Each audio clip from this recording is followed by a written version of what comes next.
The Laughing Lieutenant. The Varkal Dominion outpost on Urion 4 reeked of rust, ozone, and fear.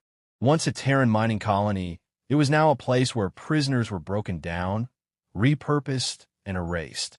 Rows of metal cages lined the humid corridors, filled with emaciated human soldiers, their faces hollow from exhaustion and starvation. The Varkal guards, towering reptilian bipeds with scaled hides and cruel tusks, patrolled with casual arrogance. To them, humans were little more than troublesome animals, useful for labor, expendable in combat, and laughably weak compared to Dominion soldiers. Lieutenant Zorkesh of the Varkal took special pleasure in proving that belief.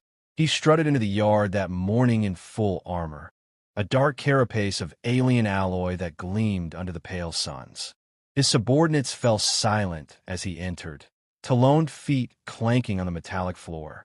In his clawed hand, he carried a human combat helmet, cracked, blood-stained, and clearly a trophy. "Gather them," Zorkesh commanded, voice echoing through his translator module with a guttural hum. "I will test our new pets." The prisoners were herded into formation. They stood in ragged lines, 30 survivors from the Terran Defense Force 92nd Battalion, captured when the Dominion bombed Urion base to ashes. Among them stood Private Daniel Holt, his uniform torn, his left arm bound with dirty bandages. Zorkesh scanned the faces, pausing in front of Daniel. "You," he hissed, raising his chin. "Step forward." Daniel did. His face was pale beneath the grime, his eyes sunken from hunger. But when he met the alien's gaze, there was no submission, only quiet endurance. Zorkesh circled him slowly, voice dripping contempt. "This one looks fragile. Look at those soft hands, those tiny bones. Tell me, human, were you a farmer, a clerk, or just a frightened child pretending to be a soldier?" Daniel didn't answer. His lips were cracked, his body trembling slightly from dehydration. He knew speaking would only make it worse. The alien chuckled, the sound wet and guttural. "No answer?